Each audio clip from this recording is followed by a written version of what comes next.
Hi, welcome back to the channel. Today is Tuesday, January 23rd, 2018, and as many of you probably are already aware, DJI announced the launch of what's called the Mavic Air.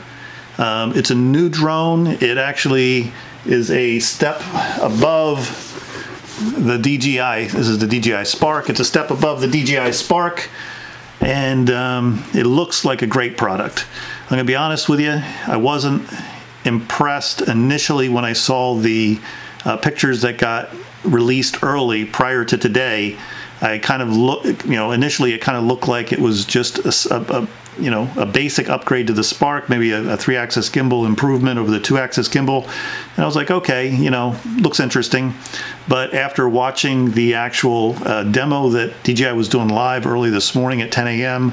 and seeing a bunch of the reviews that got posted, all the larger YouTube channels, I'm a little jealous. They got their hands on the DJI Mavic Air probably weeks ago, maybe even a month ago, had time to film all this stuff and get footage out there and get some great videos out there. Unfortunately, I'm just starting with my channel, and maybe someday I'll be as fortunate as some of these guys were. But they put some great stuff out. If you haven't checked out some of the other YouTube channels out there that have demos of this, definitely check them out. There's some really good ones out there. I did actually end up ordering a Mavic Air for myself. They're not going to ship them until, I believe, Sunday.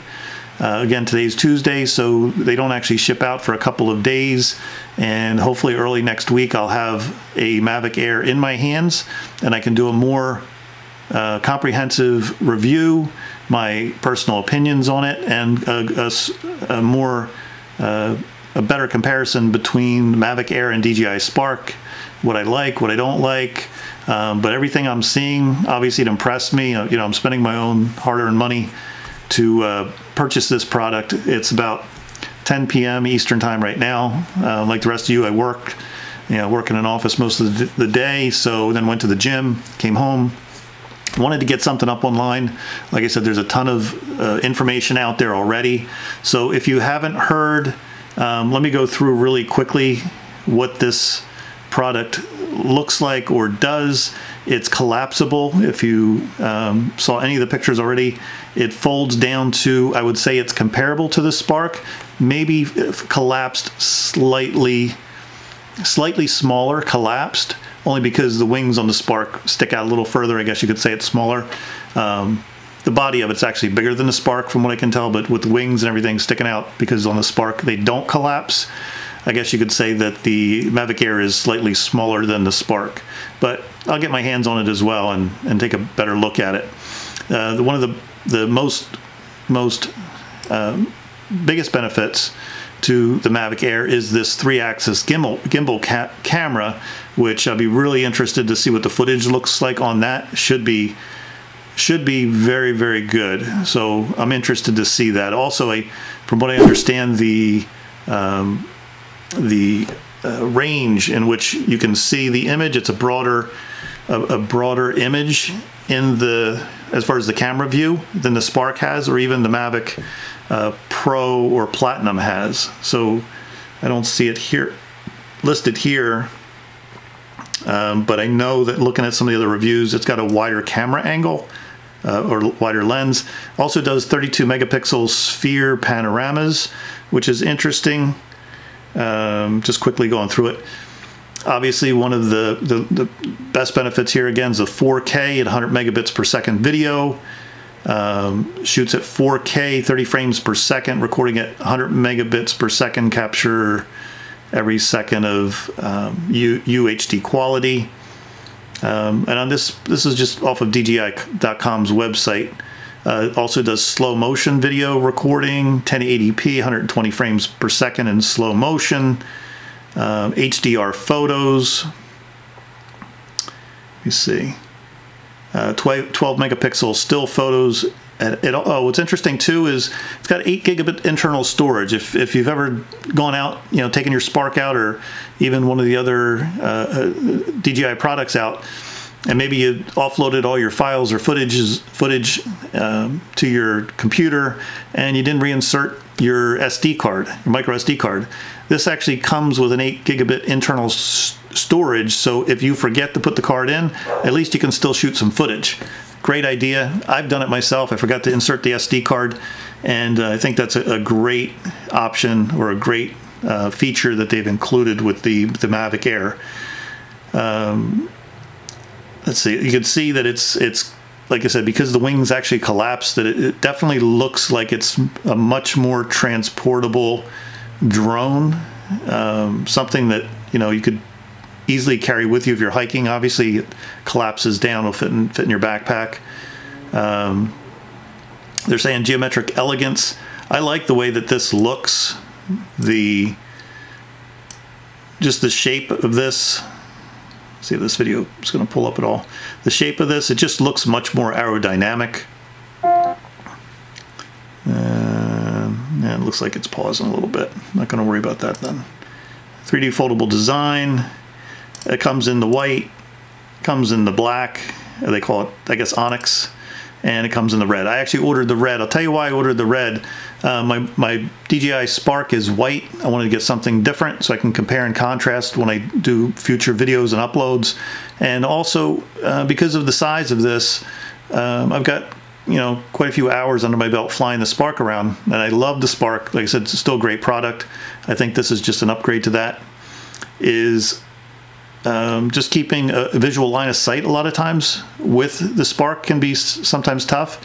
So I deliberately ordered the red, thinking perhaps it was going to be a little easier to keep my eye on when it gets, you know, up in the air, or, you know, at a further distance away from me. So just kind of my thoughts on the color scheme. Obviously you can, you know, put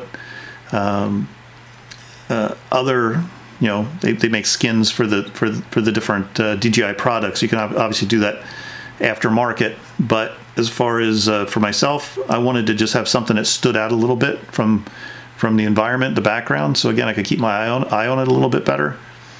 Foldable remote controller. Obviously, the remote controller here, you know, folds down. These two sticks actually twist off. I think that's a great idea. Sometimes those sticks, I worry about breaking them, or if, you know, it's not in their case and I'm, you know, transporting them around, that perhaps, you know, something's going to happen to them. So that's a great idea. They actually tuck away into the remote controller. They give you 2 sets of them, so you have a spare set.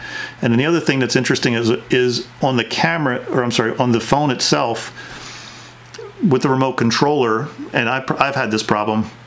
If you have a case on your phone, like I've got the iPhone 7 Plus, if you have a case on your phone, you actually have to remove the case, or I remove the case a lot of times, for it to fit nicely into the controller. Sounds like they've expanded the controller so that you don't have to remove your case, and it fits nice in there, so it's a little wider. Great idea. So just little things like that. I think they really thought it through. Active Track seems like they did a substantial upgrade to Active Track. I'm interested to really test that out. Quick shots, they've got something called Asteroid and Boomerang View. The Asteroid View looks really interesting. This is the Asteroid View. It does a video, and I've seen some demos of this where, you know, it takes a video of you and then backs away and then turns it into this, you know, spherical ball type shape. Looks really interesting. The Smart Captures, it's still got a lot of the Smart Capture features. It looks like they just function a lot better than what they do on the Spark. You can still do all the hand gestures, and it looks like the follow you modes are better from everything I've seen. Again, because the Mavic Air's got a sensor in the front, it's got bottom sensors, and it's got rear sensors. I do a lot of backward flying, so I think for the backward flying it's going to be really interesting to see how those sensors are working. But the object avoidance on this thing looks phenomenal. Everything I've seen just looks really, really good. They've also got something on here called FlightAutonomy 2.0. I'll just read what it says here. Using advanced VOI technology, a powerful sensor system in FlightAutonomy 2 consists primarily of a primary gimbal camera, forward, backward, and downward dual vision sensors, downward infrared sensing system, IMU redundancies, and a group of computing cores. Together they collect and transmit information from the surrounding environment to a high performance processor for more precise hovering, better flight performance.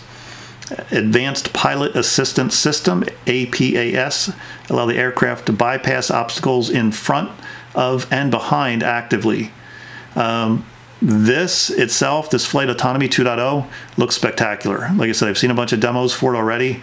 Looks really, really good. Maximum flight time, 21 minutes. Maximum speed, it was 68.4 kilometers per hour. I think that was 42 something miles per hour. It's faster than the Spark, and it's faster than the Mavic Pro or Mavic Platinum, from what I understand. And it just handles great. This thing seems like a beast in sports mode. It still uses the enhanced Wi-Fi. The controller talking to the Spark is still over Wi-Fi. It's not using the Octosync, might not be saying that right, that one of the other DJI products uses, but this is going to give you, I don't know if they have it on this page, but it's going to give you a significant